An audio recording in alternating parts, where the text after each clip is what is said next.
Olá, caro participante do curso de verão do programa de Biologia de Sistemas. Eu sou o doutorando André Luiz Veiga Conrado e hoje nós vamos conversar um pouquinho sobre a coleta de material para histologia e histotécnica.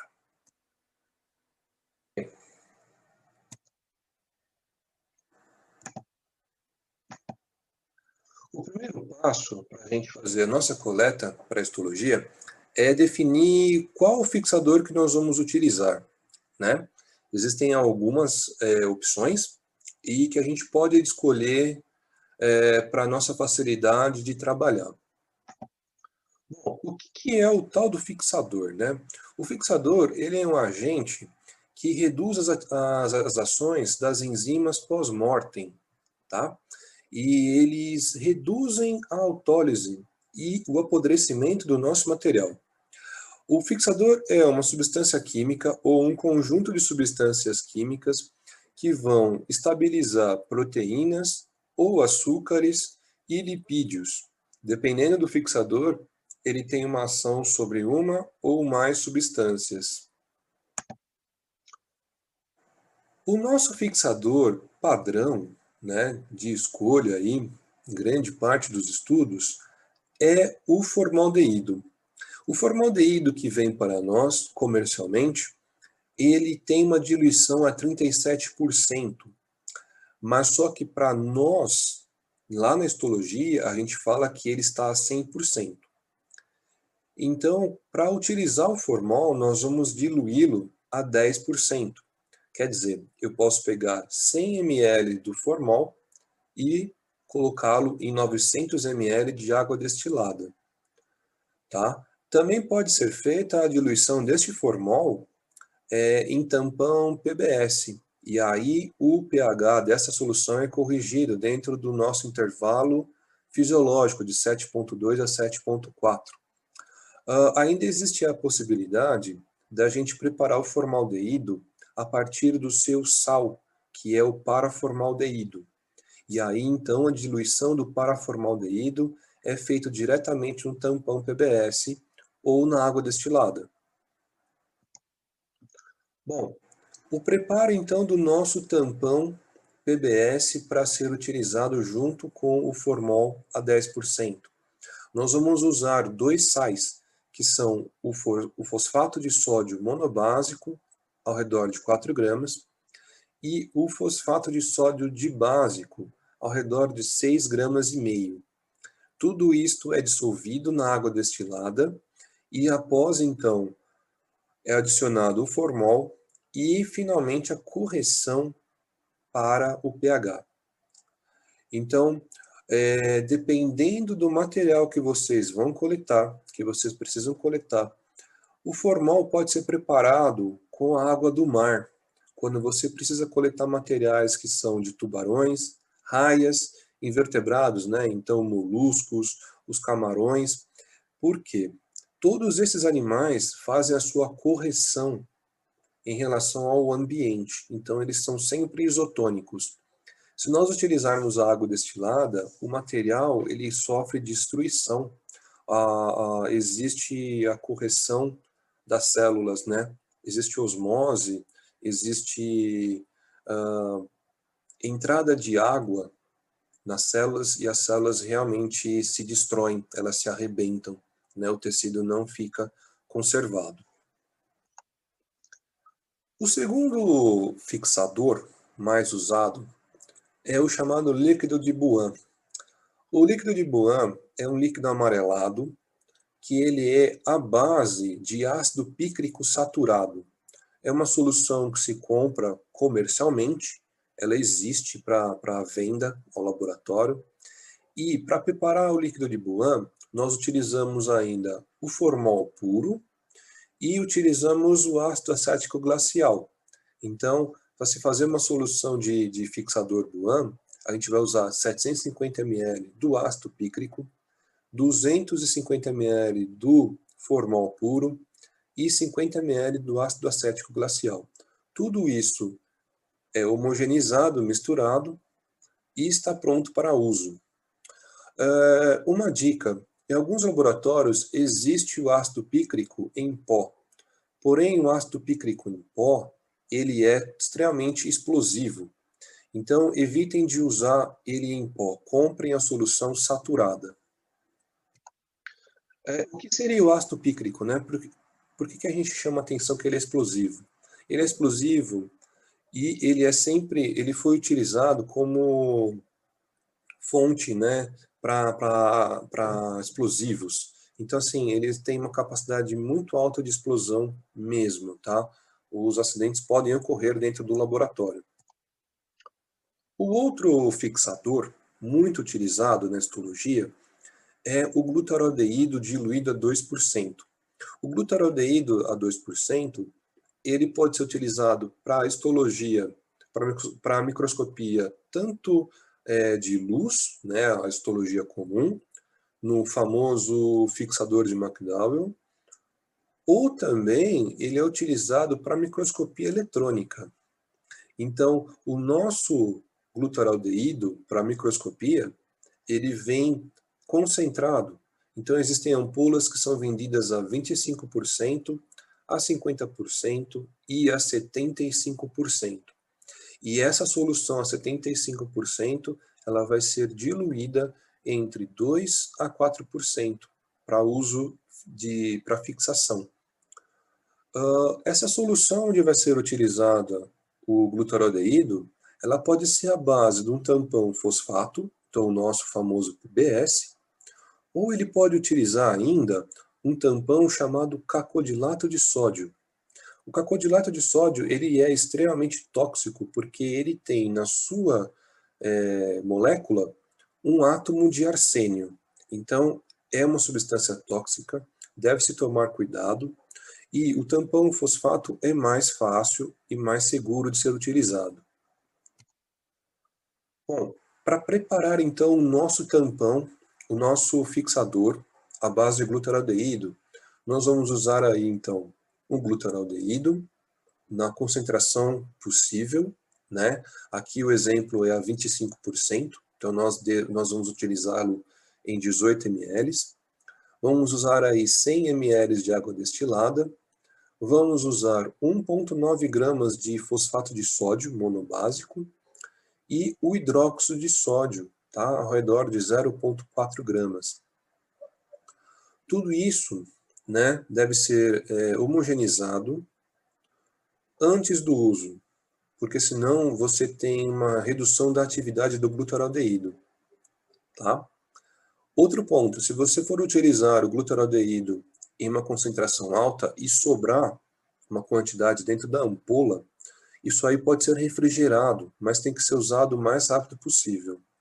Outra coisa importante, o glutaraldeído, ele sofre uma decomposição ao longo do tempo, e ele muda sua coloração de incolor para amarelo, como está nessa imagem no slide.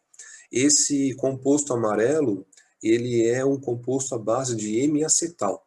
Então, esse glutaraldeído, ele não tem a sua ação como fixador e deve ser descartado de forma apropriada.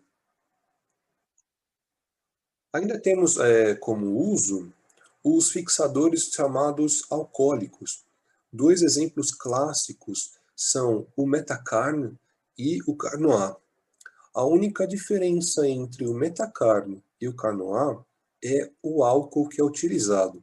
Então, para fazer o metacarno, a gente usa ao redor de 600 ml de metanol, e para fazer o carnoá, a gente vai usar o outro álcool, que é o etanol. Então, o carnoá, de certa forma, é menos prejudicial ao meio ambiente, porque o metanol ele tem que ter um descarte mais seguro, de forma correta. Se nós errarmos o etanol ele tem uma faixa de segurança para nós que estamos preparando um pouco maior.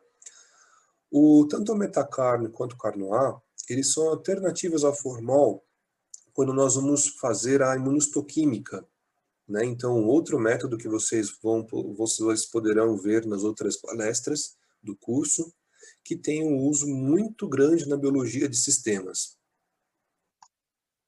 O segundo passo, que nós temos que tomar muito cuidado, é o quanto de fixador tem que ter no potinho, né, para nossa coleta. A gente normalmente respeita de 15 a 20 vezes o volume da amostra. Então, cada potinho para coletar tem que ser potinhos grandes, não pode ser potinho muito pequeno, porque senão o nosso material não fixa corretamente. O terceiro passo para a histologia é o tamanho da amostra. O tamanho da amostra é super importante, tá? Para o glutaraldeído, para a microscopia eletrônica, o material não pode ter mais do que 1 milímetro de espessura. Para os outros fixadores, não pode ter mais do que 3 milímetros. A menor dimensão deste material não pode ter mais do que 3 milímetros. Então, isso facilita com que o fixador penetre no material e realmente faça a conservação deste material para que ele seja emblocado nas próximas fases. O quarto passo para a nossa técnica histológica é quanto tempo eu deixo no fixador. Quando a gente está usando o formol a 10%, a gente pode deixar ele até 48 horas, né? Depois que a gente faz a fixação de 48 horas, a gente faz uma lavagem desse material em água, para a gente retirar o excesso do formol. No líquido de Bouin, a gente vai deixar até 24 horas, porque esse fixador, ele desidrata muito o nosso material. A próxima fase, depois da fixação com Bouin, são lavagens em álcool 70%, até que esse álcool não saia amarelado. A gente retira o excesso do ácido pícrico porque o material resseca demais. O ácido pícrico em excesso atrapalha as próximas fases da histologia. No metacarne e no carnoá também é 24 horas, tá? E esses daí a gente não faz lavagem em água e passa direto para o álcool 70. O material que vem da histologia para a microscopia eletrônica, né, ele tem um intervalo muito grande que ele pode ficar no glutarodeído. Ao redor de 7 dias a até 1 ano, tá? Então, esse material fixa lentamente. O glutarodeído tem a sua penetração muito lenta no material e, durante o processamento para microscopia eletrônica, esse material ainda vai ter uma pós-fixação com um outro produto, chamado tetróxido de ósmio. A gente usa ele aí a 1 a 2%. O que nós temos que lembrar é que quando nós coletamos o material no fixador, nós temos que respeitar o tamanho do material e a capacidade do fixador penetrar no nosso material. Então, nós não podemos coletar um material muito grande sem fazer recortes nesse material e não podemos preencher o potinho completamente. Isso tudo tem que ser respeitado para que o nosso material tenha uma qualidade boa no futuro, nas imagens que nós vamos avaliar. Ainda assim, nós temos uma alternativa à fixação química, que é a fixação a frio, utilizando nitrogênio líquido. Então, existem tubinhos próprios para fazer esta coleta, chamado de criotubo. Cada criotubo tem na sua tampinha um anel de borracha para vedação. O que nunca pode acontecer é a entrada do nitrogênio líquido neste tubinho, porque a hora que nós vamos retirar o nitrogênio, o nitrogênio líquido ele passa muito rápido para a sua fase gasosa e o nosso tubo pode explodir. Seguindo então para a área da histotécnica. A histotécnica então vai partir do nosso material fixado até o final, que é a lâmina cortada, corada, pronta para análise em microscópio. Vamos olhar um pouquinho essa imagem. Essa imagem aí tem um exemplo que é a coleta de material em peixe. Então, o nosso animal, ele é anestesiado, ele segue para a eutanásia, ele segue para a abertura e retirada dos órgãos de interesse ou das regiões de interesse. Observem que a coleta é feita utilizando-se pinça. o material que vai ser fixado, ele não pode estar prensado, mastigado pela pinça. Então, nós vamos pegá-lo por uma parte, uma região do órgão, uma pontinha do material, e com tesouro nós vamos retirá-lo. A segunda fase deste material é a gente fazer o seu mergulho no fixador. O que acontece?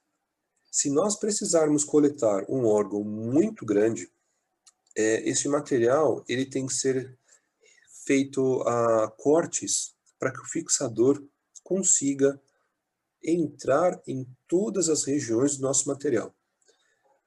Órgãos grandes, de animais grandes, necessitam dessa técnica, e aí nós vamos sempre respeitar o volume necessário. Então, um órgão grande precisa de um volume grande de fixador. O nosso material, então, vai ser cortado utilizando-se as navalhas, as navalhas mais finas que nós temos, que seriam as navalhas de barbear. Evitem de usar a lâmina do bisturi, evitem usar as lâminas de microstomia, evitem usar tesouras, tá? Porque tudo isso esmaga o nosso material. E na hora de observar no microscópio, nós conseguimos detectar a região que foi realmente esmagada. Após a fixação, nós vamos fazer o que nós chamamos de toalete do material. Então, esse material vai ser, primeiramente, retirado do fixador, lavado, e então ele vai ser cortado. A gente normalmente faz cortes de tecidos ou quadradinhos, tá? Então, por exemplo, fígado, pulmão, nós fazemos cortes quadradinhos, e outros órgãos que são ocos, a gente recorta para que a gente possa montar um bloco em que nós vamos observar todas as camadas deste material. Então, desde as camadas internas até as camadas externas, fazendo um corte no futuro transversal de todas as camadas.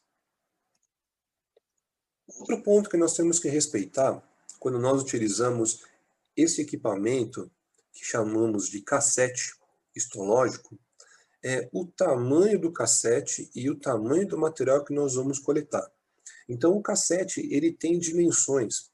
Ele tem uma largura de 2,5 centímetros por comprimento de 3 milímetros.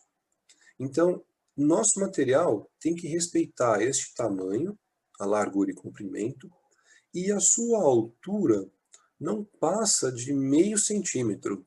Então, o nosso material tem que ser coletado em amostras pequenas, e o cassete nos facilita o trabalho quando nós temos muitos animais para serem coletados. Por quê? Esse cassete ele pode ser identificado a lápis, como está nesta figura aqui no canto inferior direito. Então, ele pode ser identificado a lápis. O lápis não sai no fixador. E, além disso, dependendo do material que nós vamos coletar, ainda existem cassetes com os furinhos menores. Então, evita que nós percamos o nosso material, tá? Então, esse cassete pode ser adquirido, comprado em dezenas, né? Vem em caixas, por exemplo. E esse cassete tem a outra vantagem. O seu tamanho facilita que nós utilizemos as famosas garrafas de laboratório, das tampas azuis. Então, esse cassete ele pode ser mergulhado diretamente no fixador, sem você precisar ter uma grande quantidade de tubinhos. Se vocês tiverem dúvidas diante da histologia, podem escrever, tá? Eu estou aqui à disposição de vocês. Muito obrigado e bom curso.